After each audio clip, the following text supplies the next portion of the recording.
ಎಲ್ರು ಹೇಗಿದ್ದೀರಾ? ನಾನ್ ನಿಮ್ಮ ಸಿದ್ದು ಭೇಟಿ.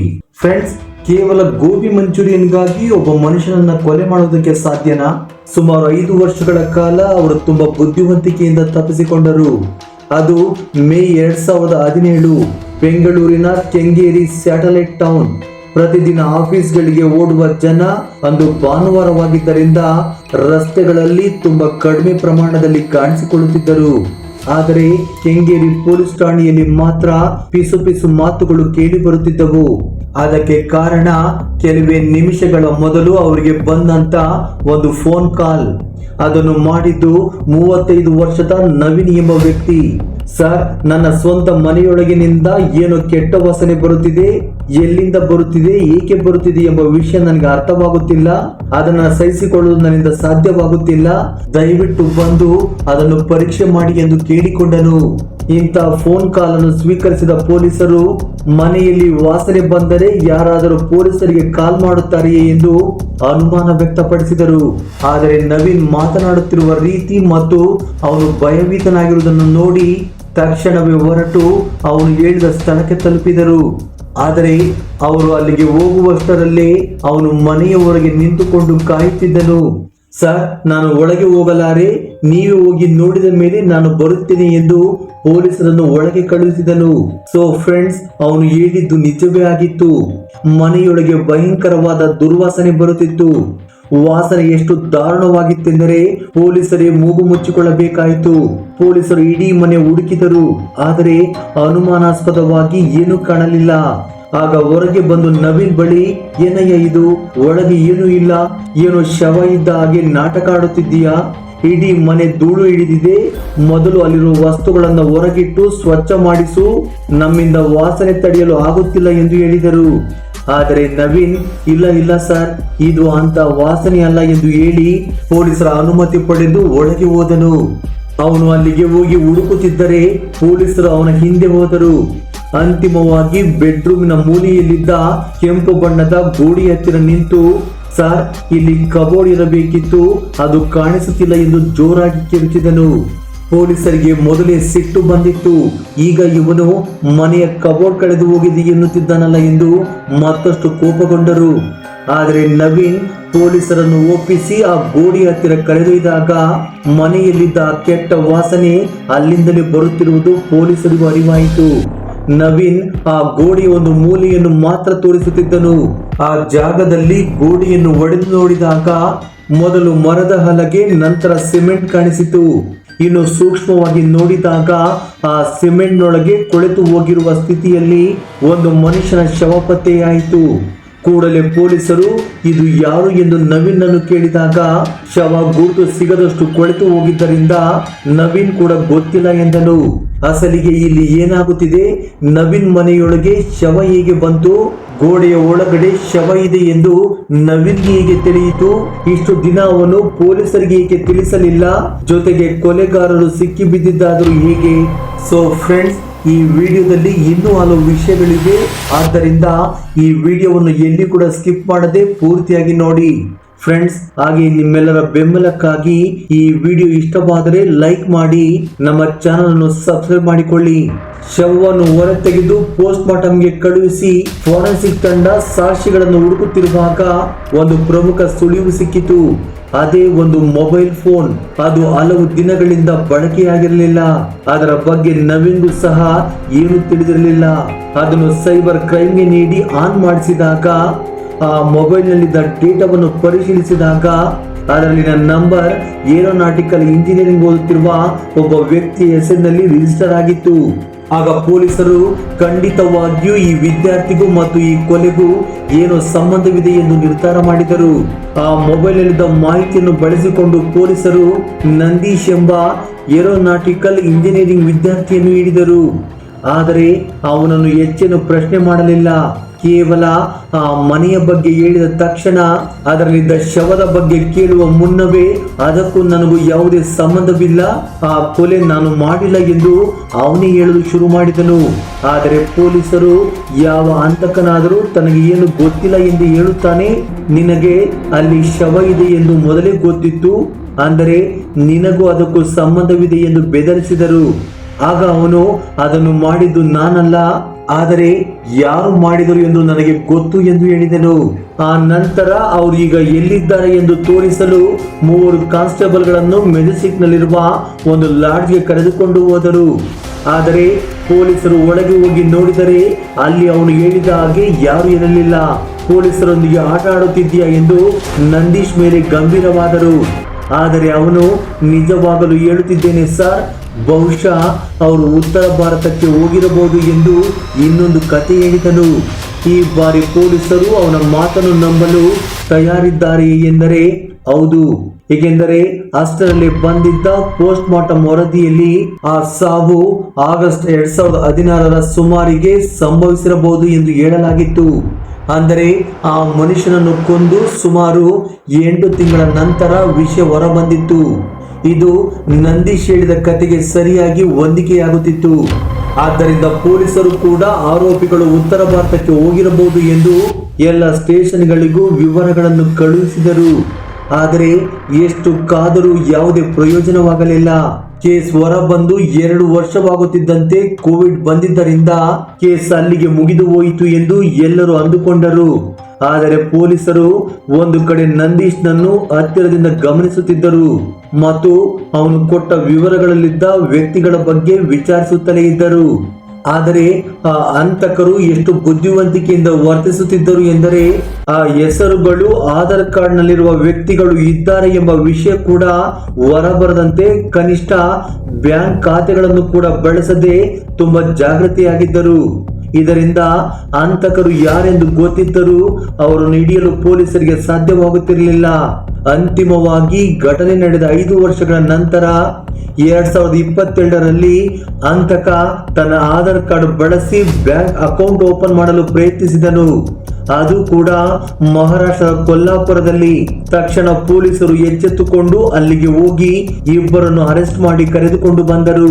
ಹಾಗಿದ್ರೆ ಆ ಇಬ್ಬರು ಹಂತಕರು ಯಾರು? ಆ ಮನೆಯಲ್ಲಿದ್ದ ಮೊಬೈಲ್ ಯಾರದು?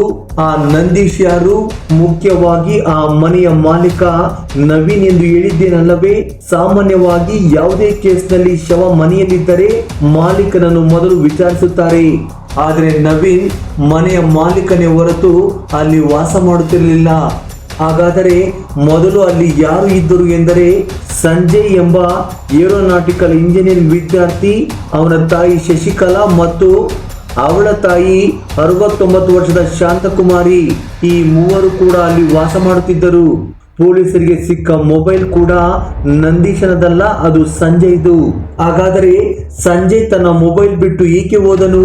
ಮನೆಯಲ್ಲಿ ಅಡಗಿಸಿಟ್ಟಿದ್ದ ಶವಕ್ಕೂ ಇವರಿಗೂ ಏನು ಸಂಬಂಧ?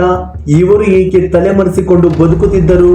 ನಿಜವಾಗಿಯೂ ಇವರಿಗೂ ಈ ಕೊಲೆಗೂ ಸಂಬಂಧವಿದೆಯೇ? ಫ್ರೆಂಡ್ಸ್, ಇದನ್ನ ತಿಳಿದುಕೊಳ್ಳಬೇಕಾದ್ರೆ 2016ರಲ್ಲಿ ಏನಾಯಿತು ಎಂದು ತಿಳಿದುಕೊಳ್ಳಬೇಕು. 2014ರಲ್ಲಿ ವಿವಾಹ ವಿಚ್ಛೇದನ ಪಡೆದ ಶಶಿಕಲಾ ಮಗ ಸಂಜಯ್ ಮತ್ತು ತಾಯಿ ಶಾಂತಕುಮಾರಿ ಅವರನ್ನು ಕರೆದುಕೊಂಡು ಶಿವಮೊಗ್ಗ ಜಿಲ್ಲೆಯಿಂದ ಬೆಂಗಳೂರಿಗೆ ಶಿಫ್ಟ್ ಆದರು. ಹೀಗೆ ಶಿಫ್ಟ್ ಆಗಲು ಮುಖ್ಯ ಕಾರಣ ಶಶಿಕಲಾ ಅವರ ಡೈವರ್ಸ್. ಅದಕ್ಕೂ ಮೊದಲು ಎಲ್ಲವೂ ಚೆನ್ನಾಗಿತ್ತು. ಗಂಡನಿಗೆ ಒಳ್ಳೆಯ ಆದಾಯ, ಸ್ವಂತ ಮನೆ ಇತ್ತು. ಆದರೆ ಡೈವರ್ಸ್ ನ ನಂತರ ಜೀವನ ಶೈಲಿ ಬದಲಾಯಿತು. ವಿಚ್ಛೇದನದಲ್ಲಿ ಬಂದ ಸ್ವಲ್ಪ ಹಣದೊಂದಿಗೆ ಬೆಂಗಳೂರಿಗೆ ಬಂದು ಅಡ್ವಾನ್ಸ್ ಕೊಟ್ಟು ಈ ಮನೆ ಬಾಡಿಗೆಗೆ ಪಡೆದರು. ಆದರೆ ಬದುಕಲು ಶಶಿಕಲಾ ಕೆಲಸ ಮಾಡಬೇಕಾಯಿತು. ಸಂಜಯ್ ವಿದ್ಯಾಭ್ಯಾಸದ ಖರ್ಚನ್ನು ತಂದೆಯೇ ಭರಿಸುತ್ತಿದ್ದರು ಎಂದು ಕೆಲವರು ಹೇಳಿದರೆ, ಇನ್ನು ಕೆಲವರು ಶಶಿಕಲಾ ಅವರೇ ಕಟ್ಟುತ್ತಿದ್ದರು ಎನ್ನುತ್ತಾರೆ. ಹೀಗಿರುವಾಗ ಆಗಸ್ಟ್ 17, 2016ರಂದು 21 ವರ್ಷದ ವಿದ್ಯಾರ್ಥಿ ಸಂಜಯ್ ಕಾಲೇಜಿನಿಂದ ಮನೆಗೆ ಬರುವ ಸಮಯದಲ್ಲಿ ಹೊರಗಡೆ ಹೋಟೆಲ್ ಬಳಿ ನಿಂತು ಗೋಬಿ ಮಂಚೂರಿಯನ್ ಪಾರ್ಸಲ್ ತೆಗೆದುಕೊಂಡು ಮನೆಗೆ ಬಂದನು. ಅದನ್ನು ಟೇಬಲ್ ಮೇಲೆ ಇಟ್ಟು ಫ್ರೆಶ್ ಆಗಿ ಬಂದು ತಿನ್ನಲು ಕುಳಿತುಕೊಂಡನು. ಅದೇ ಸಮಯದಲ್ಲಿ ಒಳಗಿನಿಂದ ಬಂದ ಅವನ ಅಜ್ಜಿ ಶಾಂತಕುಮಾರಿ ಇವನು ತಿನ್ನುತ್ತಿರುವುದನ್ನು ನೋಡಿದಳು. ಸಾಮಾನ್ಯವಾಗಿ ಯಾರ ಮನೆಯಲ್ಲಾದರೂ ಹೀಗೆ ಆಸೆ ಪಟ್ಟು ಊಟ ತಂದು ತಿನ್ನುತ್ತಿದ್ದರೆ ಏನು ಮಾಡುತ್ತಾರೆ? ಮಹಾ ಅಂದ್ರೆ ನೋಡಿ ಸುಮ್ಮನಾಗುತ್ತಾರೆ, ಇಲ್ಲದಿದ್ರೆ ಆರೋಗ್ಯಕ್ಕೆ ಒಳ್ಳೆಯದಲ್ಲ, ಹೊರಗಡೆ ಊಟ ಜಾಸ್ತಿ ತಿನ್ನಬೇಡ ಎಂದು ಹೇಳುತ್ತಾರೆ. ಆದ್ರೆ ಶಾಂತಕುಮಾರಿ ಮಾತ್ರ ನಾವು ಈಗ ಇರುವ ಪರಿಸ್ಥಿತಿಯಲ್ಲಿ ಹೀಗೆ ಹೊರಗಿನಿಂದ ಊಟ ತರುವುದು ಅವಶ್ಯಕವೇ ಎಂದು ಕ್ವಶನ್ ಮಾಡಿದಳು. ವಾಸ್ತವವಾಗಿ ಅಷ್ಟರಲ್ಲಾಗಲೇ ಅವರ ಮನೆಯಲ್ಲಿ ಇದೇ ರೀತಿಯ ಚರ್ಚೆಗಳು ಹಲವು ಬಾರಿ ನಡೆದಿದ್ದವು. ಸಂಜಯ್ ಮಾತ್ರ ನನ್ನ ಹಣ ನನ್ನ ಇಷ್ಟ, ನನಗೆ ಇಷ್ಟ ಬಂದ ಹಾಗೆ ಖರ್ಚು ಮಾಡುತ್ತೇನೆ ಎಂದು ಎದುರು ಉತ್ತರ ಕೊಡುತ್ತಿದ್ದನು. ಶಾಂತಕುಮಾರಿ ಅವರು ಹೇಳುವುದರಲ್ಲೂ ಒಂದು ಅರ್ಥವಿತ್ತು.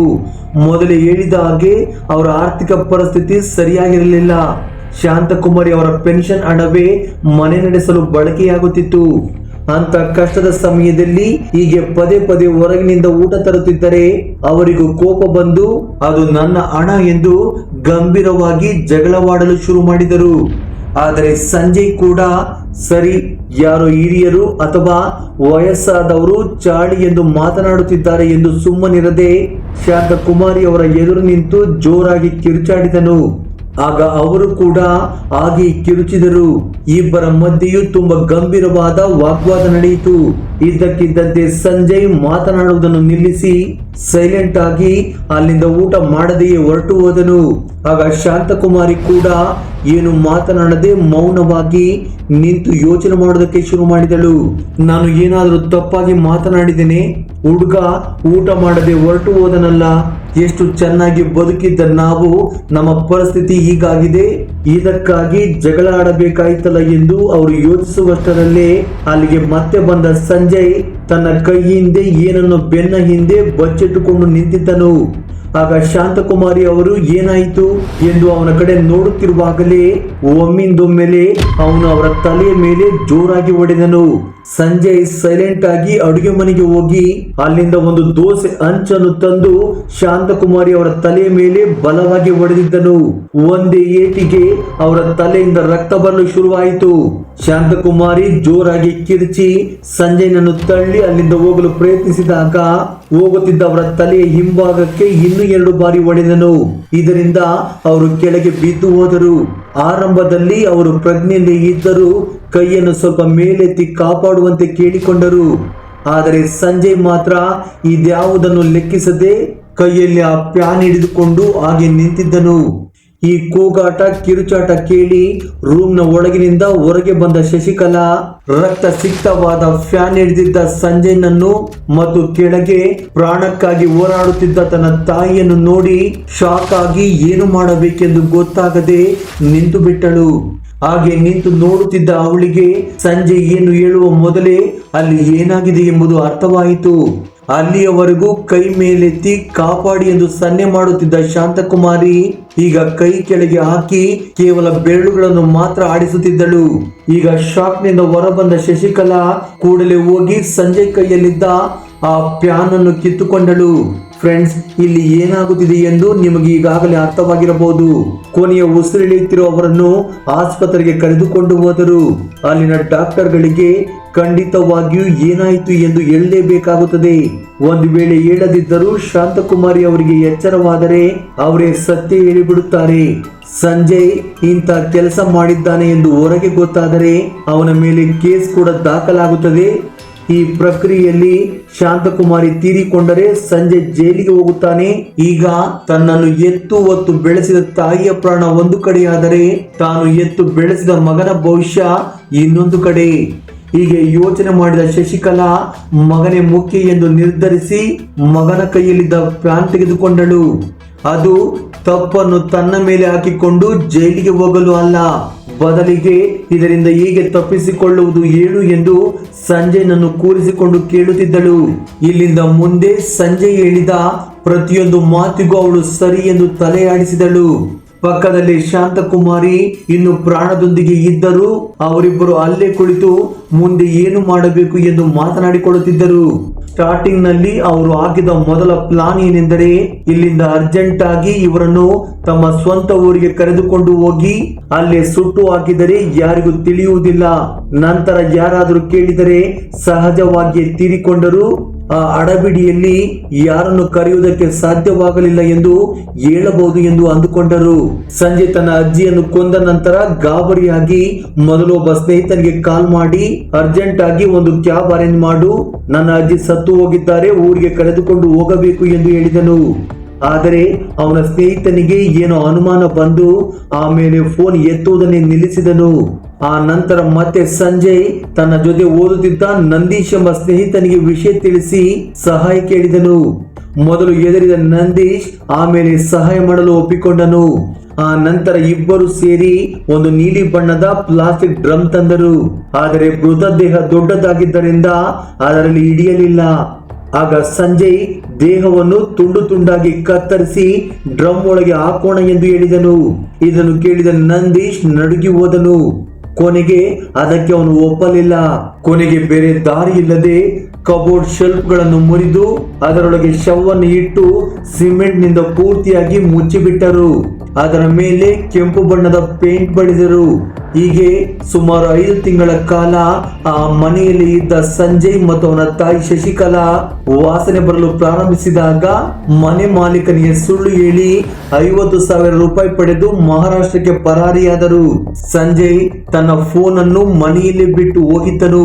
ವಾಸನೆ ತಡೆಯಲಾರದೆ ನೆರೆಹೊರೆಯವರು ದೂರು ನೀಡಿದಾಗ ಪೊಲೀಸರು ಬಂದು ಕಬೋರ್ಡ್ ಒಡೆದು ನೋಡಿದಾಗ ಕೊಳೆತ ಸ್ಥಿತಿಯಲ್ಲಿದ್ದ ಶಾಂತಕುಮಾರಿ ಅವರ ಶವ ಪತ್ತೆಯಾಯಿತು.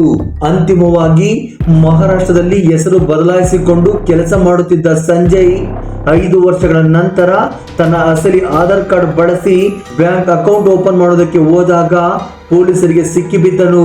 ಫ್ರೆಂಡ್ಸ್, ಒಬ್ಬ ಏರೋನಾಟಿಕಲ್ ಇಂಜಿನಿಯರ್ ಆಗಬೇಕಿದ್ದ ಯುವಕ ಕೇವಲ ಒಂದು ಕ್ಷಣದ ಸಿಟ್ಟು ಮತ್ತು ಗೋಬಿ ಮಂಚೂರಿ ವಿಷಯದ ಜಗಳಕ್ಕಾಗಿ ತನ್ನ ಅಜ್ಜಿಯನ್ನೇ ಕೊಂದು ಇಂದು ಜೈಲು ಪಾಲಾಗಿದ್ದಾನೆ.